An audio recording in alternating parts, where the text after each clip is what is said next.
ताजुल उलमा हजरत नईमुल्लाह साहब जिनके गुजारिश करता हूँ आखिरी हदीस पढ़ाए। बिस्मिल्लाहिर्रहमानिर्रहीम। बाब कौलिल्लाहि तआला व नज़अ मवाज़ीन अल-क़िस्त लियौमिल क़ियामह व अन्ना अअमाल बनी आदम व क़ौलहुम यूज़न व क़ाल मुजाहिदुल क़िस्तासुल अदलु बिर्रूमिय्यति व युक़ालुल क़िस्तुल मुस्दरुल मुक़सित व हुवल आदिलु व अम्मल क़ासितु फ़हुवल जाइर। क़ाल हद्दसना शेख़ इमदादुल्लाह मक्की क़ाल हद्दसना शेख़ुल इस्लाम मुहम्मद तक़ी।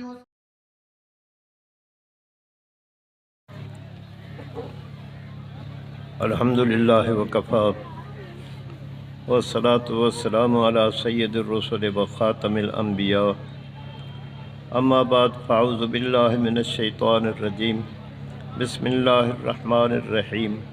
इन्नल्लाह व मलाइकतहु युसल्लूना अलन नबी या अय्युहल्लज़ीना आमनू सल्लु अलैहि व सल्लिमू तस्लीमा। अल्लाहुम्मा सल्लि अला सय्यिदिना मुहम्मदिन नबिय्यिल उम्मी व अला आलि सय्यिदिना मुहम्मदिन व बारिक व सल्लिम अदद कुल्लि मालूमिन लका दाइमन अबदन अबदा। बिस्मिल्लाहिर्रहमानिर्रहीम। बाब कौलिल्लाहि व नज़अल मवाज़ीन अल-क़िस्त लियौमिल क़ियामह व अन्ना आमाल बनी आदम व क़ौलहुम यूज़न व क़ाल मुजाहिदुन अल-क़िस्तासु अल-अदलु बिर्रूमिय्यह व युक़ालु अल-क़िस्तु मस्दरुल मुक़सित व हुवल आदिल व अम्मल क़ासितु फ़हुवल जाइर। अल्लाहुम्मा सल्लि अला सय्यिदिना मुहम्मदिन नबिय्यिल उम्मी व अला आलि सय्यिदिना मुहम्मदिन व बारिक व सल्लिम अदद कुल्लि मालूमिन लका दाइमन अबदन अबदा। मुझे काबिल इज़्ज़त एहतराम उलमाए किराम, तुलबाए इज़ाम व हाज़रीन जमात, जई मजलिस में तव्हां सां गॾु थिया हूं, इन मजलिस जो मक़सदु जेको आहे उहो सिर्फ़ु ऐं सिर्फ़ु इहो आहे असां आमना जे लाल मुहम्मदुर रसूलुल्लाह जो फ़रमान ॿुधूं कि पाण छा फ़रमायो आहे। ही बुख़ारी शरीफ़ जी आख़िरी हदीस आहे जेकी पढ़ी वेंदी और जेकी तव्हांखे ॿुधाए रहियो आहियां। तालिबुल इल्म पढ़ी रहिया आहिनि। असांखे इमाम बुख़ारी रहमतुल्लाह अलैह जी इन हदीस मां कुझु सोचणु खपिजे कि असां छो वेठा हूं। मुंहिंजा प्यारो, तव्हां ज़हन में इहा ॻाल्हि कॾहिं न आणियो कि असां हदीस सम्झंदासीं, उनजा मतिलबु सम्झंदासीं या अरबी जा कलिमात सम्झंदासीं। तव्हां इन नज़रिए सां वेहो कि असां पंहिंजे आका मुहम्मदुर रसूलुल्लाह जो फ़रमान ॿुधणु आया हूं। इंशाअल्लाह तव्हां वेठा हूंदव जंहिं अदब एहतराम सां तव्हांखे सवाब बि मिलंदो ऐं फ़ाइदो बि थींदो। मुंहिंजा प्यारो, उलमा जो इत्तफ़ाक़ आहे कि असहुल कुतुबे बाद किताबिल्लाह सहीहुल बुख़ारी। क़ुरान खां पोइ जेकॾहिं दर्जो आहे त इन किताब बुख़ारी शरीफ़ जो दर्जो आहे। उलमा जो इत्तफ़ाक़ आहे और मां बि इन कौल खे पसंदि कंदो आहियां। अगरचे बाज़नि बुज़ुर्गनि, बाज़नि मौलविन साहिबनि ईअं चयो आहे असहुल कुतुब बाद किताबिल्लाह मुअत्ता इमाम मालिक, लेकिन इन कौल खां पहिरियों कौल बहितर आहे। छो जो तव्हां ॾिसंदव पूरे पाकिस्तान में, बल्कि पूरे मुल्क में अगरि तालिबुल इल्म खे सनद ॾिनी वेंदी आहे, दिस्तार ॿधाई वेंदी आहे त बुख़ारी शरीफ़ जी आख़िरी हदीस पढ़ाए करे उन जे मुताबिक़ तालिबुल इल्म खे सनद बि मिलंदी आहे ऐं दिस्तार बि ॿधाई वेंदी आहे। मालूम थियो कि इमाम बुख़ारी जो अमल अल्लाह वटि एॾो मक़बूल आहे कि जो इन्ही जी हदीस ते ई दुआ घुरी वेंदी आहे। तंहिंजे करे मुंहिंजे नज़दीक कौल इहो बहितर आहे कि असहुल कुतुब बाद किताबिल्लाह सहीहुल बुख़ारी।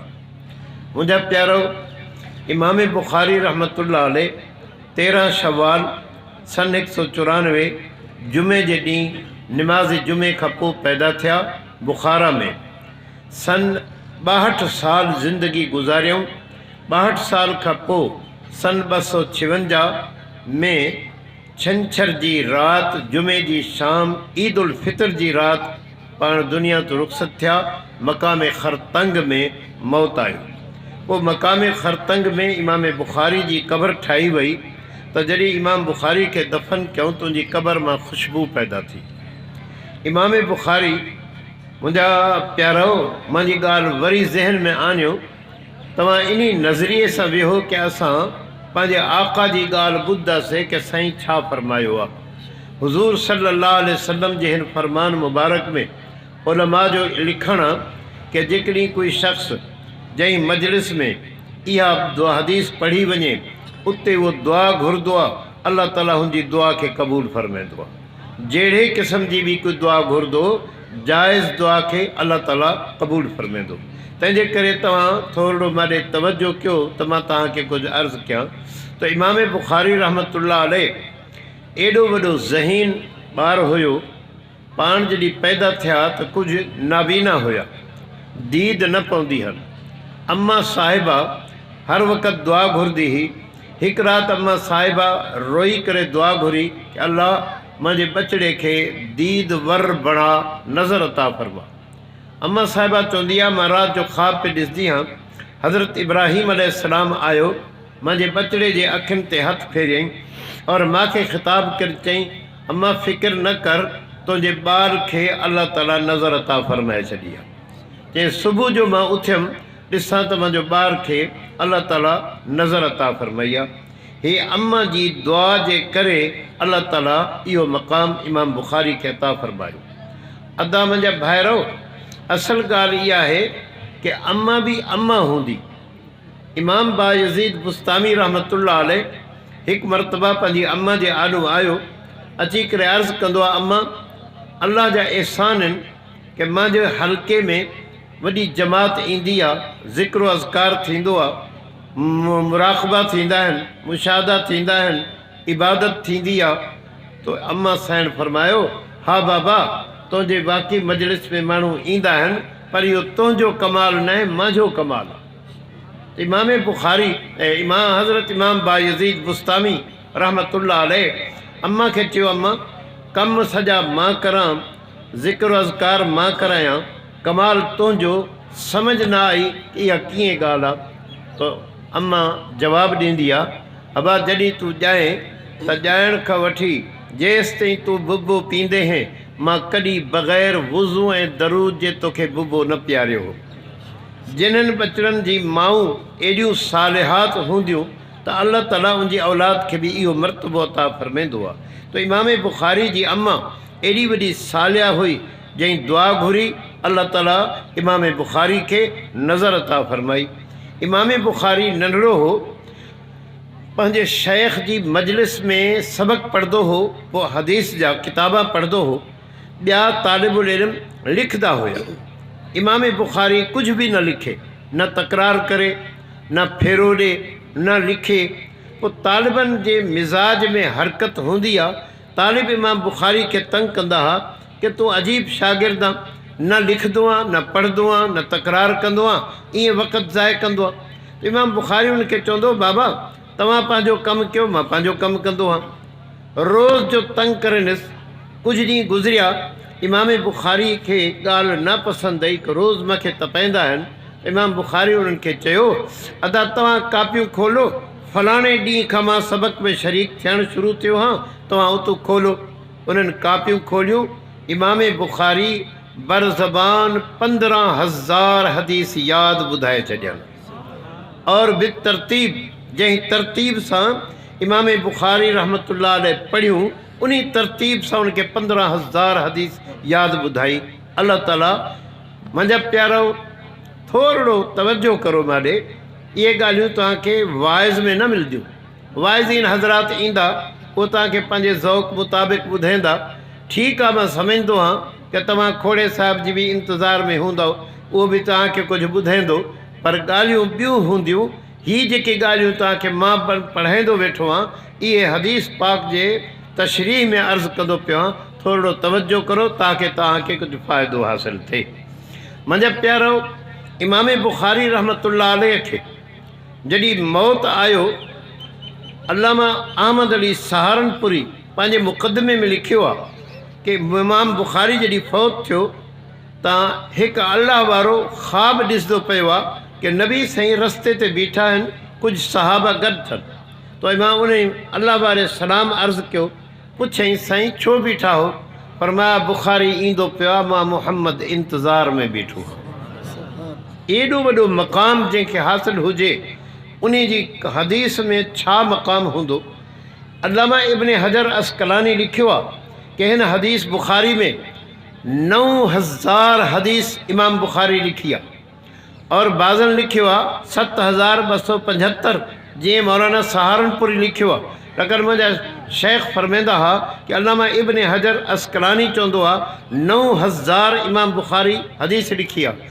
हर हिकु हदीस लिखण खां अॻु में इमाम बुखारी वुज़ू कयो आहे, गुस्ल कयो आहे, कपिड़ा धोतल पातई, ख़ुशबू लाए करे 2 रकात नफ़िल पढ़ी हिकिड़ी हदीस लिखई। वरी ॿी हदीस माल अगरचे उनखे वुज़ू हुयो, गुस्ल हुयो, तहारत हुई, पर वरी इमाम बुखारी गुस्ल कयो आहे, दोबारा गुस्ल करे वरी ॿी हदीस लिखी अथई। तो 9000 हदीस लिखण में 18000 रकात नफ़िल पढ़िया अथई। तव्हां ॿुधायो कि जंहिं शख़्स हिकिड़ी किताब लिखण में 18000 रकात नफ़िल पढ़िया आहिनि, उहो अल्लाह वटि केॾो मक़बूल हूंदो। इमाम बुखारी रहमतुल्लाह अलैह, तव्हां बि चओ रहमतुल्लाह अलैह, जे मुतालिक़ अनवर शाह काश्मीरी, मुंहिंजो शेख़ शेख, मुंहिंजे हज़रत बनूरी जा उस्ताद, मुंहिंजे उस्ताद जा बि उस्ताद अनवर शाह फरमाईंदा आहिनि कि मां पंहिंजे घर में वेठो हुउमि उताक ते, त हिकिड़ो माण्हू up to date boot suit pant पतलून वग़ैरह ख़ुद सां मुंहिंजे दरवाज़े जे अॻियो हीअं बि वञे पियो, हीअं बि वञे पियो। शाह साहिब फरमाया, मां ॾिसी करे कुझु हैरान थियुमि कि इहो छो थो घुमे अलाए।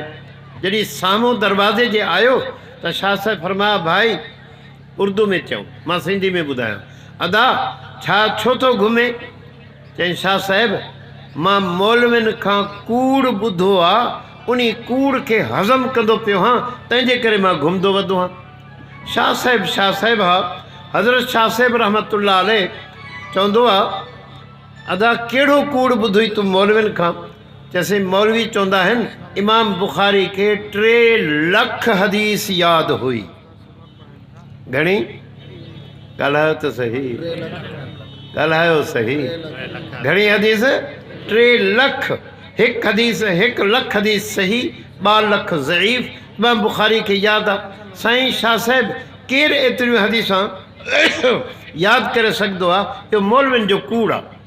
शाह साहिब अनवर शाह काश्मीरी रहमतुल्लाह अलैह बड़े प्यार सां फरमायो, अदा हो त बुखारी हो, मां अनवर जे साम्हूं तूं वे, मां तोखे 3 लख हदीस यादि ॿुधाईंदो। तो अल्लाह ताला खे हे दीन क़यामत तक हलाइणो हो। इन्ना नहनु नज़्ज़लना ज़िक्रा व इन्ना लहू लहाफ़िज़ून। अल्लाह चवंदो आहे असां ई हिन दीन खे आंदोसीं, असां ई जी हिफ़ाज़त करे क़यामत तक वठी वेंदासीं। तंहिंजे करे अल्लाह साईं एहो जी जमात क़ुद्दूसी पैदा कई, जिन खे एॾो अल्लाह साईं ज़हन अता फरमायो। मां त चवंदो रहंदो आहियां कि TDK जी कैसेट लायो, उहा बि महीने खां पोइ ग़लति थी वेंदी, उहा बदिलजी वेंदी, उनजा अल्फाज़ फिरी वेंदा, पर इन्हनि जे ज़हन में एॾो रब साईं कमाल रखियो हो कि 3 लख हदीस इमाम बुखारी खे यादि हुई। ॿी ॻाल्हि कंदो आहियां, थोरो गौर कयो। इमाम क़तादा रज़ी अल्लाह ताला अन्हु नाबीना थी चुका हुआ, पंहिंजे शागिर्द सां घोड़े ते सवार हुआ। शागिर्द अॻु घोड़े खे वरिती वेंदो आहे, त इमाम क़तादा रस्ते में जॾहिं आयो त पंहिंजे पटके खे हथु ॾेई करे हीअं कुॿो थियो जीअं का शइ को बचण जे लाइ। त शागिर्द पुछियो, साईं ईअं छो कयो वे? चई अबा हिते रस्ते में हिकु वणु आहे, नाबीनो हो न, चई हिते हिकु वणु हुयो ॿेर जो, तंहिंजे करे मां कुॿो थी करे टपियुमि कि मतां मुंहिंजे पटके खे लॻे त पटको लही पवे। चइसि हिते त को वणु आहे ई कोन। तई हज़रत क़तादा फरमायो, अबा मूंखे लहा, घोड़े तूं लही वेठा? चए तो ॻोठ आहे वेझो? चए हा से नज़र थो पियो। चए वञ, उन में को कुराड़ो वठी आ, कुराड़े खे वठी आयो। हज़रत क़तादा पुछंदा आहिनि, अबा हिन रस्ते ते किथे वणु हुयो? चए हा सी, जिते तव्हां वेठा हो इते हिकु वणु हो ॿेर जो, उहो कपे छॾियो अथऊं। हज़रत कतादा चयो शुक्र आहे अल्लाह जो कि मुंहिंजो हाफ़िज़ो बाक़ी आहे, मां हदीस बयानु करण जो लाइक़ु आहियां। अल्लाह ताला असांजे उलमा खे बि हिदायत अता फ़रमाए। ग़लति रिवायात, कूड़ियूं रिवायात, ज़ईफ़ रिवायात त छॾो, हाणे त ॾटनि ते कमु थी पियो आहे। अल्लाह ताला शला क़ौम खे हिदायत अता फ़रमाए। दीन सां मज़ाक़ आहे, दीन सां मस्ख़री आहे, दीन खे दीन न सम्झो वेंदो आहे। तंहिंजे करे असांजा ज़हन जेके आहिनि इन पासे हलिया विया आहिनि। त मुंहिंजा प्यारा इमाम बुख़ारी रहमतुल्लाह अलैह खे अल्लाह ताला एॾो वॾो मक़ाम अता फ़रमायो। ॻाल्हि ॿुधिजो कन लाइ करे। इमाम बुख़ारी हिकु मरतबा समरकंद वेंदा आहिनि। जॾहिं समरकंद विया त समरकंद जे उलमा ईअं स्टेज ठाहियूं, इमाम बुख़ारी खे मथे विहारियूं, बाक़ी जेके बि उलमा हुया उहे सभु हेठि वेठा। इमाम बुख़ारी चवंदो आहे जंहिं महिल मां स्टेज ते वेठुमि त मुंहिंजे दिलि में ख़्यालु आयो को न को दाग़ में कारो आहे, कारो आहे जेको मूंखे मथे विहारियो अथऊं, उलमा सभु हेठि वेठा आहिनि। जॾहिं इमाम बुख़ारी वेठो, सभिनि ख़ुशि ख़ैर कई, हिकिड़ो आलिम उथी बीठो, उहो अर्ज़ु कंदो आहे इमाम बुख़ारी मां हदीस पुछां? जे पुछ। त इमाम बुख़ारी जे सामने उन 10 हदीसां पेश कयूं। मारे गौर कजो, हे हदीस जा लफ़्ज़, हे सनद। सनद जी माना हिन खे हिन बयानु कयो, हिन खे हिन बयानु कयो, हिन खे हिन बयानु कयो, इनखे चइबो आहे सनद। जीअं इमाम बुख़ारी जी सनद मां पढ़ंदुमि त उहा सनद हिन हदीस जी ॿी सनद मिलाए करे हदीस पढ़ियईं, हे जेकी सनद हुई उहा ॿिए सां मिलायईं, ईअं 10 हदीसां तब्दील करे पढ़ियईं। त इमाम बुख़ारी हर हदीस को चवे लादरी, मां न ॼाणींदो आहियां, मां न ॼाणींदो आहियां, लादरी मूंखे पतो न आहे। उहो मौलवी साहिबु वेही रहियो, वरी ॿियो थियो, उन 10 पढ़ियूं, इमाम बुख़ारी चयो लादरी, टियों थियो, चई लादरी नथो ॼाणा। जंहिंमहिल कुझु मौलवी साहिबान हदीसां पढ़ियूं त इमाम बुख़ारी जे मुतालिक़ समरकंद जे मौलवियुनि चयो नालो वॾो अथसि, इल्म हदीस त अथसि बि कोन। त जंहिंमहिल 10 उलमा पढ़ी करे वेठा त इमाम बुख़ारी चवंदा को ॿियो आहे? चए न। मारे तकदो पहिरें मौलवी साहिब खे चए बा उथी बि, उहो उथी बीठो। जंहिं तरतीब में उन हदीसां पढ़ियूं, उन तरतीब में 10 हदीसां दुरुस्त करे हर सनद के उन हदीस सां मिलाए करे इमाम बुख़ारी पढ़ी करे ॿुधाई अबा तूं सनद ही पढ़ी, इन हदीस जी सनद ही आहे, हिन हदीस जी सनद ही आहे। 10 हदीसां दुरुस्त कई, वरी ॿिए खे 100 हदीस इमाम बुख़ारी दुरुस्त करे उनखे बितरतीब सम्झायो। अनवर शाह चवंदो आहे 100 हदीस बुख़ारी यादि करे त कोई कमाल न आहे, 100 हदीस तो मां ई ॿुधी करे बयानु करे वेंदुमि, पर जंहिं तरतीब में शागिर्दनि मौलवियुनि पढ़ियो उन तरतीब में अगरि पढ़ी सघंदो आहे त इमाम बुख़ारी पढ़ी सघंदो आहे। तो अल्लाह ताला हिन दीन खे क़यामत तक हलाइणो हो, तंहिंजे करे उलमा एॾो वॾो कमु कयो आहे जो हैरान थींदो कि अल्लाह ताला इमाम बुख़ारी को एॾो वॾो कमु वरितो आहे। हिकु ॻाल्हि ॿुधायूं, नथा ॻाल्हायो, कावड़िजी विया हूंदव। हा त मां तव्हांखे पहिरियों चयो के ॻाल्हियूं तव्हांखे सम्झ ईंदियूं के न ईंदियूं, हे मां तव्हांजे लाइ वेठो बयानु कंदो आहियां, तालिबनि जे लाइ नथो बयानु कयां। अदा असांखे दीन जो क़दुरु न आहे। मां तव्हां मौलवी इमदादुल्ला मुंहिंजो शागिर्दु आहे, मां हैरान थींदो आहियां कि अल्लाह ताला हिन खां केॾो वॾो कमु वरितो आहे कि हदीस पढ़ाईंदो आहे, बुख़ारी शरीफ़ पढ़ाईंदो आहे, सियासिता जो पूरो दौरो हदीस पढ़ाईंदो आहे। मुंहिंजी दिली दुआ आहे अल्लाह इनखे हर साल पढ़ाइण जी तौफ़ीक़ अता फ़रमाए। अदा थोरो मारे तवज्जो कयो त मां कुझु अर्ज़ु कयां। तो इमाम बुख़ारी रहमतुल्लाह अलैह खे शागिर्द जेकॾहिं उस्ताद जी तारीफ़ करे, हे मौलवी साहिब उथी करे मुंहिंजी तारीफ़ करे तो कोई कमाल न आहे।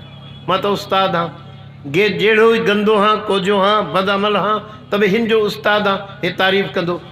कमाल त इहा कि बुख़ारी जा उस्ताद इमाम बुख़ारी जी तारीफ़ कंदा आहिनि। इमाम बुख़ारी जा उस्ताद, हत्ता के हिकु उस्ताद चवंदो आहे, इमाम बैहक़ी बि चयो आहे और क़ुतैबत बिन सईद बि चयो आहे, रजा बिन मुरज्जा बि चयो आहे, जेके इमाम बुख़ारी जा उस्ताद आहिनि, कि असां बुख़ारी जहिड़ो न आलिम ॾिठो, न ज़ाहिद ॾिठो, न मुत्तक़ी ऐं परहेज़गार ॾिठो।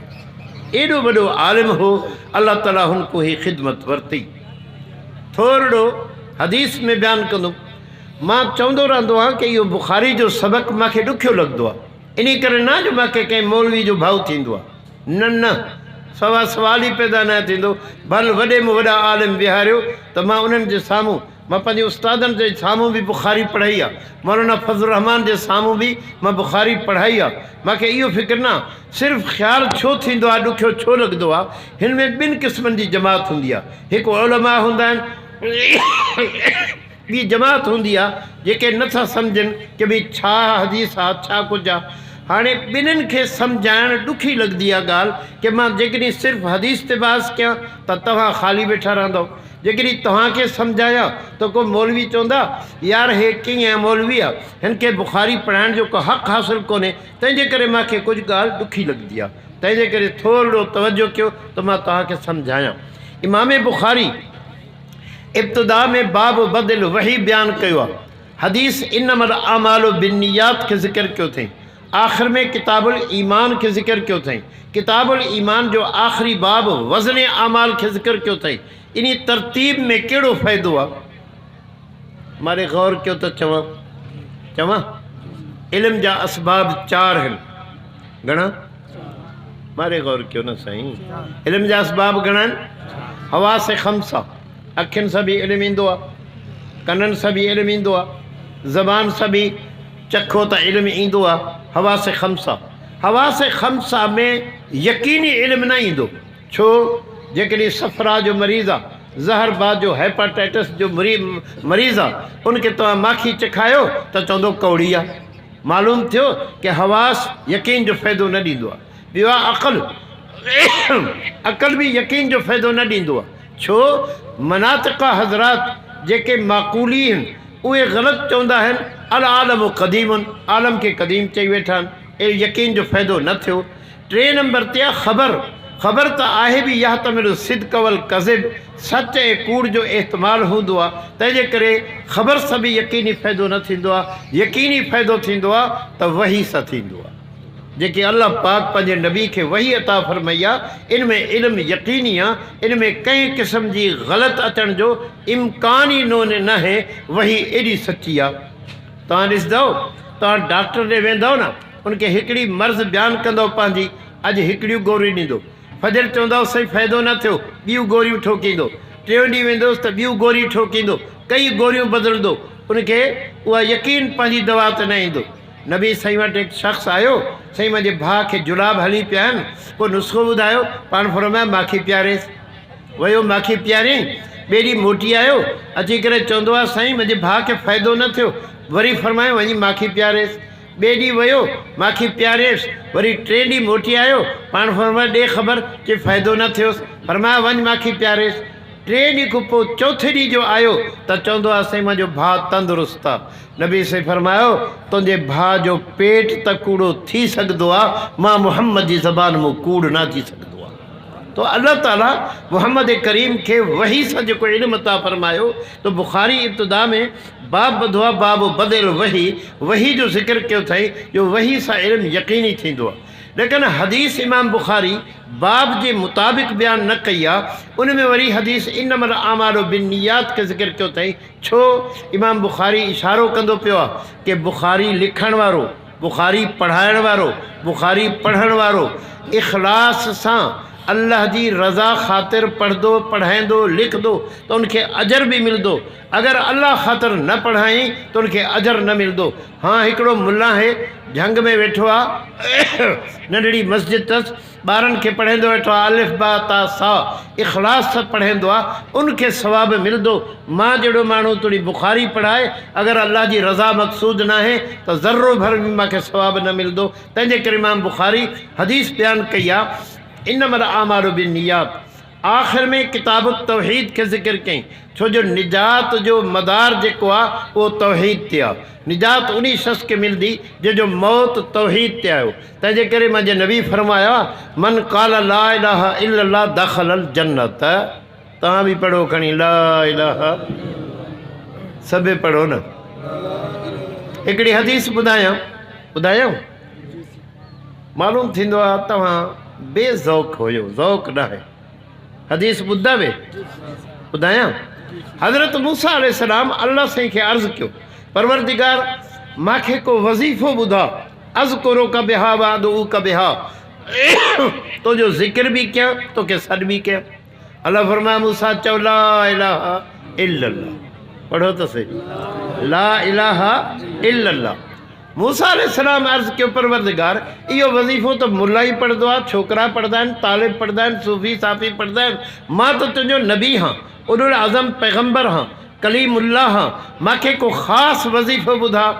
अल्लाह फरमाया मूसा लौ जुइलत समावातु वल अर्ज़ु फ़ी कफ़तिन वाहिदतिन व जुइलत ला इलाहा इल्लल्लाह फ़ी कफ़तिन वाहिदतिन।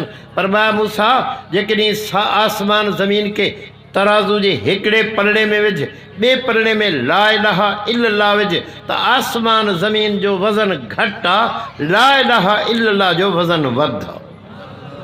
सब पढ़ो खणी ला इलाहा इल्लल्लाह। राह वफा में बढ़ता जा, कुर्ब के ज़ीने चढ़ता जा, जानो दिल से पढ़ता जा, ला इलाहा इल्लल्लाह। सारा पढ़ो न सही, ला इलाहा इल्लल्लाह। वही मालिक, वही आका, वही मालिक, वही दाता, वही मुश्किल कुशा सबका, यही ललकार देता जा, ला इलाहा इल्लल्लाह। तो भाई ला इलाहा इल्लल्लाह जो एॾो वॾो वज़न आहे, मां जी तशरीह करां त देरि थी वेंदी, मक़सद ते वेंदो पियो। इमाम बुखारी बाब क़ौलिल्लाहि व नज़ुल आख़िर में वज़न आमाल के ज़िक्र करे इशारो कई कि अमल कंहिंजा वज़नी थींदा जंहिंखे इख़लास हूंदो। अदा सम्झंदा पियो। निमाज़ इन करे पढ़ंदो आहे जो मूंखे माण्हू निमाज़ी सॾनि, पटको ॿधंदो आहे जो मूंखे मौलवी सूफ़ी सम्झनि, माण्हू सूफ़ी सम्झनि, कोई फ़ाइदो न। जेकॾहिं उनजे हर अमल में इख़लास आहे, अल्लाह जी रज़ा है, तो उनके आमाल के वज़न मिलदो कि अमल तो थोड़ा हूंदुसि पर उनके जन्नत में दर्जात बुलंद मिलदा।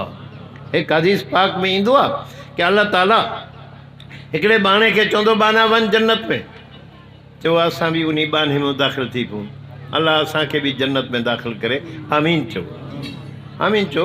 तव्हांजी गऊं काॾे न भईंदी, चओ आमीन। छा चवंदव? आमीन। अल्लाह असांखे जन्नत अता फरमा। फरमाया अल्लाह चवंदो वञ बाना जन्नत में, जन्नत में जो वेंदो त ॾिसंदो त भले वॾा अल्लाह ताला मूंखे जन्नत में मक़ाम अता फरमाइनि, त अल्लाह साईं खे चवंदो परवरदिगार मां त एतिरो अमल कोन कयो आहे जेको तूं मूंखे जन्नत अता फरमाई आहे, एतिरा मुंहिंजा अमल त कोन्हनि। अल्लाह चवंदो बाना अमल तुंहिंजा थोरा आहे, सॼो मुंहिंजो फज़ल गॾु शरीक थी थो। अल्लाह ताला पंहिंजे फज़ल सां जन्नत अता फरमाईंदो। सुल्तान बाहू बुज़ुर्ग गुज़रियो आहे, उहो पंहिंजे लाइ चवंदो आहे, छा चवंदो आहे? सरेकी में चवंदो आहे जेकॾहिं अदल करें तो थर थर कंबिन ऊंचियां शाने वाले हू, थर थर कंबिन ऊंचियां शाने वाले हू, जो फज़ल करे तो बख़्शे जावन मैं जे काले मुँह। अब पंहिंजे ना चवंदो आहे, पाण खे घटाए करे चवंदो आहे जो उहो फज़ल करे त पोइ त बख़्शजी पवंदासीं, जो अदल ते अची वियो त पोइ हर थर थर कंबिन ऊंचियां शाने वाले हू। तो इमाम बुखारी बाब ॿुधो आहे, बाब क़ौलिल्लाहि व नज़ुल मवाज़ीन अल क़िस्त लियौमिल क़ियामा। इमाम बुखारी जी आदत आहे कि क़ुरान मजीद के ज़िक्र कंदो आहे तर्जमतुल बाब में कॾहिं कॾहिं टिनि वजहनि सां, कॾहिं कॾहिं तबरुकन इस्तिबराकन, कॾहिं इस्तदलालन, और कॾहिं क़ुरान के मतन बणाए हदीस जी शरह कंदो आहे। इमाम बुखारी जी आदत आहे क़ुरान मजीद जी आयत तॾहिं पेश कंदो आहे। तो क़ुरान मजीद जी आयत आहे बाब क़ौलिल्लाहि व नज़ुल मवाज़ीन अल क़िस्त लियौमिल क़ियामा। अदा मवाज़ीन जमा है मौज़ून जी या जमा है मीज़ान जी, कौल ॿई आहिनि। बेहतर कौल इहो आहे कि जमा मीज़ान जी आहे। मीज़ान माना तराज़ू। अल्लाह ताला क़यामत वारे ॾींहुं मीज़ान मवाज़ीन क़ाइमु कंदो तोरनि जे लाइ। उहे त ॿ कौल आहिनि, हिकिड़ा चवंदा आहिनि हर माण्हू जी जुदा जुदा मीज़ान हूंदी, मुंहिंजी तराज़ू ॿी, मौलवी इमदादुल्ला साहिब जी तराज़ू ॿी, मौलवी साहिब जी तराज़ू अब्दुल सलाम जी ॿी, हर कंहिंजी मुख़्तलिफ़ तराज़ू हूंदियूं, इहो हिकिड़ो कौल आहे। बहितर कौल इहो आहे कि क़यामत वारे ॾींहुं हिकिड़ी तराज़ू हूंदी जंहिंमें आदम खां वठी क़यामत तक अचण वारनि जे सारनि जा अमाल तोरिया वेंदा।